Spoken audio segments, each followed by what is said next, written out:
Killing you is not my task. But soon, another will come. And if he finds you still resistant to your destiny, he will demonstrate the error of your ways, and this whole planet will pay the price. I pray you come to your senses before then. We are here talking Season 2, Part 2, Episode 7 of... We open with Amber and Mark attending Comic-Con as Mark has a very meta moment and sees fans of his dressed as Invincible. We see Mark wants to make sure that Amber is cool with them spending their alone time together doing something that he likes, but she assures him that she's fine because at least they're together. But speaking of meta moments, or more of being self-aware of the fans, we see Mark waiting in a long line to meet the writer of Seance Dog, and he asks the writer when's the next season coming back, and he tells Mark, I mean, the show? Probably not for another year. Sorry, animation takes a long time. Now this is clearly a reference to the wait between seasons 1 and 2 of Invincible, and the fans like myself getting impatient from the covering of the mouth to the back of the head to the wide angle shot to the different style of animations. All this was just hilarious. Now, just as Amber was getting ready to pick something that she's interested in, Mark gets a call, and it's not from Cecil, but instead it's from Eve. She needs Mark's help in finding Rex, who snuck out of the hospital to do a mission. Now Mark agrees to find him, and Amber plays it off like it's okay to leave her by herself with all of his stuff. Now I gotta admit, I felt bad for Amber, and while I know Rex is becoming a fan favorite, at least for me, I don't think Mark leaving her to find him is worth causing more trouble in their relationship. As we cut to the mission at the nuclear storage facility, we see Rex isn't 100% yet and he's struggling to calm his nerves, as he tries to hype himself up to play down the enemy, Octobos, who first appeared in issue 25. Now Octobos has attempted to learn the human language, but his vocabulary isn't great, and once Rex hears him mashing words together incorrectly, he loosens up and doesn't take him too seriously. As we watch Rex gaining his confidence back and he's winning this fight, he underestimates his opponent and gets slammed to the ground. But in perfect timing, in comes Invincible, who knocks him out.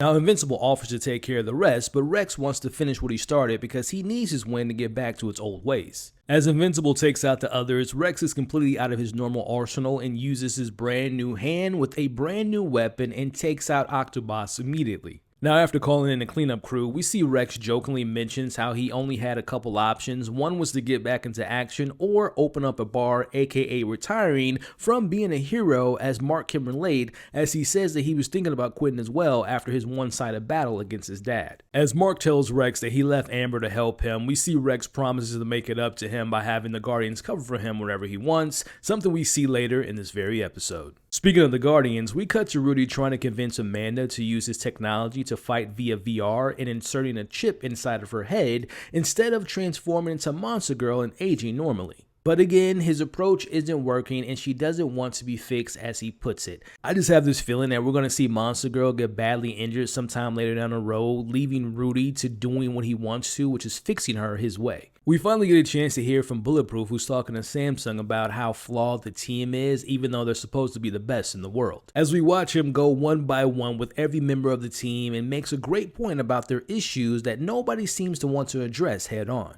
As Samsung agrees that they're not the best, but they're family, and they're unbeatable when it counts. But this family might need a new leader, as we cut to Immortal talking to Cecil about quitting. Now Cecil refuses his request, as Immortal tells him that he's on edge and he's unstable and not fit to be in position on this team, let alone leading them. Immortal reminds Cecil how he almost cost him a defeat on Mars and almost went to war against Alan. He says he was already close to the ledge, but Kate was the thing that pushed him off. As Cecil tells him that he's not quitting, but grants him temporary leave, as Immortal tells him he's going home. Meanwhile, Cecil calls in Rudy to let him know that he's going to be his replacement. As we see Rick is suffering from nightmares from what happened to him at the hands of Sinclair, and I'll be honest with you all, I don't really care for this particular side plot, but I'll admit in this scene, I felt bad for Rick, and when he said to William, "Don't know what's worse, Claire taking me apart or those doctors putting me back together." Not entirely sure what the long game is right now, but I can see Rick and Donald coming together and teaming up to reclaiming their lives that they lost. As we actually immediately cut to Donald, who, like Immortal, wants to quit, see Donald mentions Cecil erasing his memories, but learns that it wasn't his decision. As Cecil sits him down and shows some secret footage of Donald's past lives, as he watches all the times he's died and saving and defending others, being a real hero. As we learn, the original Donald okayed the decision to be remade and brought back whenever he died, and to erase his memories so that he can continue to save lives no matter the cost. As he tells Cecil to erase his memories again, he gets a call from William. Now back with Amber and Mark, we watch as he prepares to make the case to his dean about his whereabouts. As Mark is surprised to learn that his dean is his old principal who knows about his past excuses of his absences from high school. As we watch the dean cut him a break because he knows what happened to his father and he gives him an ultimatum. But it's a layered one because if you notice, this very conversation is not only about school, but Mark also takes his advice and applies it to what's going on with his relationship with Amber.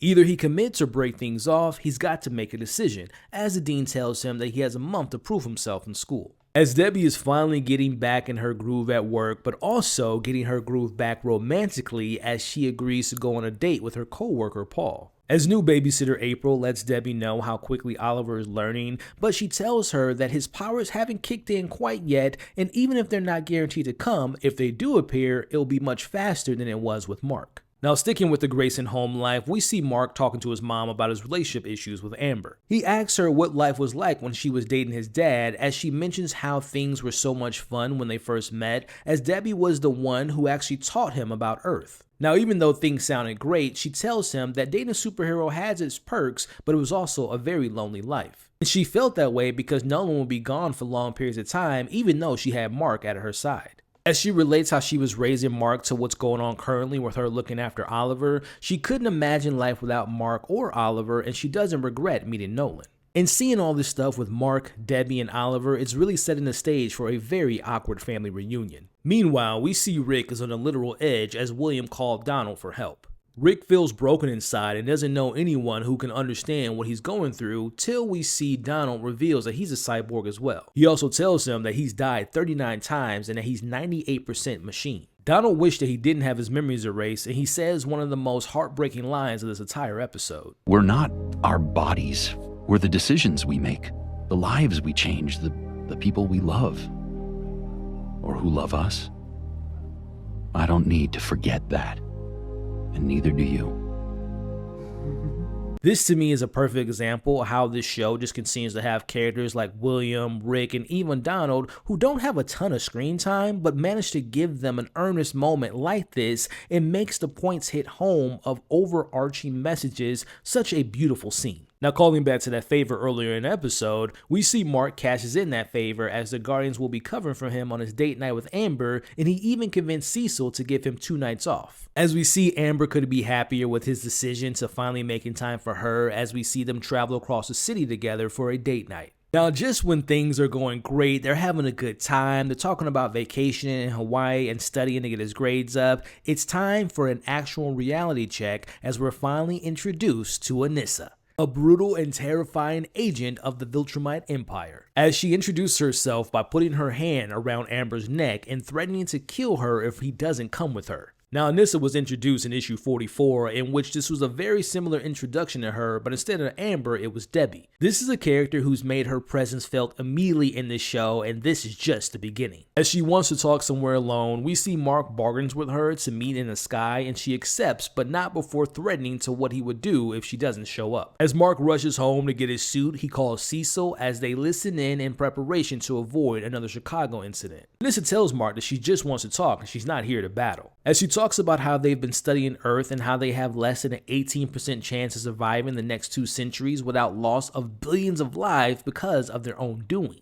Anissa lays out the ways in which the Viltrumites can provide the much needed resources, but it requires them to surrender completely to them. As Cecil learns the small chance that Mark has against her, as he calls in Sinclair to see how many robots could be ready for action, but unfortunately none of them are prepared. Now, quick side note, just in case anyone was wondering, but back in season 1, Ezra Miller voiced Sinclair, but unless you've been under a rock, you might know that they were involved in a ton of controversy, but luckily they found an incredible voice actor to replace them, and that is Eric Bauza. Meanwhile, Cecil's losing his head over what he can do with this surprise visit of a Viltrumite. He immediately finds out that there's something approaching Earth. As he takes this opportunity to prove that Anissa's words of not taking pleasure in killing humans to the test, as he tells Mark to have her join him in taking down this incoming kaiju threat. As she agrees to join him, but also witness his strength. As Mark starts off the battle winning by throwing some really heavy punches, he inevitably gets knocked into the distance, leaving the humans on board lives in the balance. As Mark is literally caught between a rock and a hard place, Anissa takes this opportunity as a way to show him how it is done as she flies into the face of this kaiju, killing it within seconds and not even breaking a sweat, but just briefly getting his blood on herself. As Anissa helps bring the ship ashore, as she reveals that she knew Cecil was listening all along, as she tells him she noticed how much he cares for Earth. But this very action in which she had to step in must make it very clear on why the Viltrumites must intervene. As she tells Mark that he must Be the Viltrumite you're supposed to be. Be your father's son. But Mark refuses to be his father's son, and that humans need to make their own decisions even if they're wrong. As Mark takes it upon himself to tell Anissa that he believes it's her time to leave, and he starts to get into a fighting position as Cecil warns him what he's up against, as she tells him, Remember that we started with reason. and gives him an uppercut from hell and knocks him into the heavens only to knock him right back down. Now we see Mark tries to get his licks in, but barely makes a difference as she catches one of his punches and punches him into the ship because she's mad that he interrupted his education, as we get a great callback to Mark saying that he's a terrible student. As Cecil watches this, he goes to Donald and wonders what they can throw at her, but learns that she's just as fast as Nolan. But Donald lets him know that there is another option. That option being that Mark tell her that he'll complete his mission just so she can leave. But we all know how stubborn Mark can be, which is a good trait to be a superhero, as he refuses and continues to get his ass handed to him, and she throws him into the ground so hard that it breaks the ground. She gives him one last chance to show he can learn.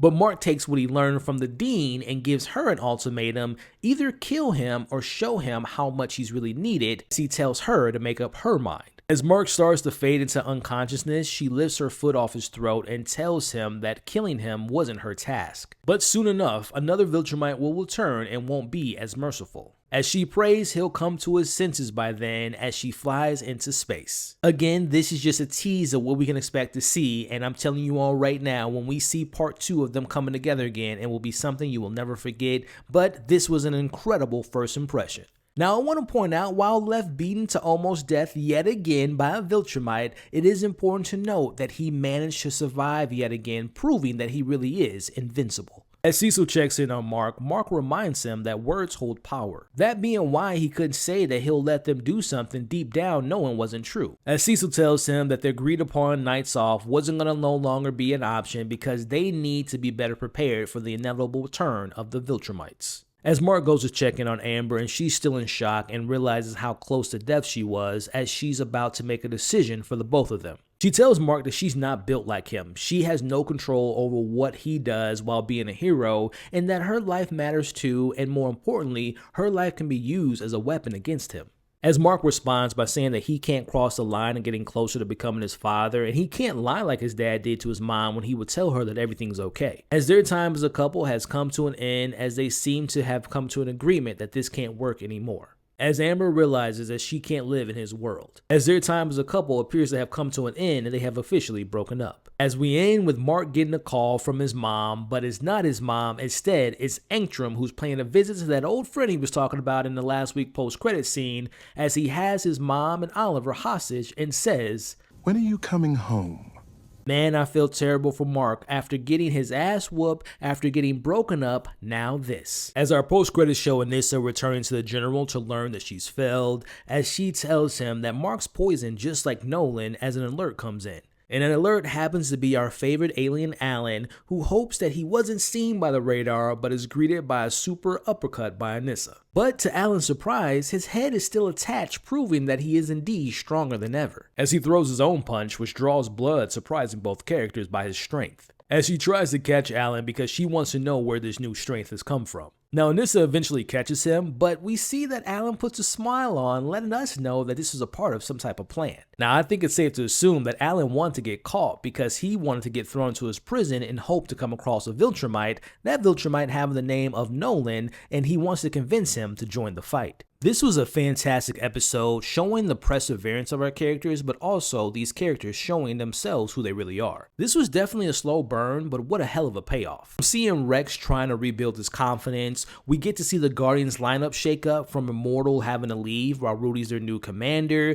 We got a beautiful moment between Rick and Donald about purpose, the emotional breakup that we saw between Amber and Mark, and what a hell of an introduction to Anissa, and that ending was a chef's kiss, and the post-credit scene was just the dessert. Now, with next week being the finale, will we see Mark manage to save his mom and his brother, or will he lose them, if not both of them, to an enemy that he thought was no longer in the picture? Will Mark be forced to do the one thing that he hates, and that is kill to protect the ones that he loves? Will Alan manage to convince Nolan to get back into his fighting form and fight against his own kind? And will we see a reunion on Earth with him seeing Debbie and Oliver and Mark again? There's just so much to look forward to in next week's finale, and I can't wait to see what happens. This will mark the end of my recap episode 7. If you're interested in seeing my first time watching live reactions to watching the standout moments of this episode, you can find those reactions in the description of this video. I want to take the time to thank you all for watching this video. I would really appreciate it if you can hit the like button, share your thoughts, theories, deeper meanings you all took away from this episode and what you all hope to see in the finale. Consider sharing this video, but also consider sticking around by subscribing to the channel today. You all are awesome, stay safe, and I'll catch you all on the next video.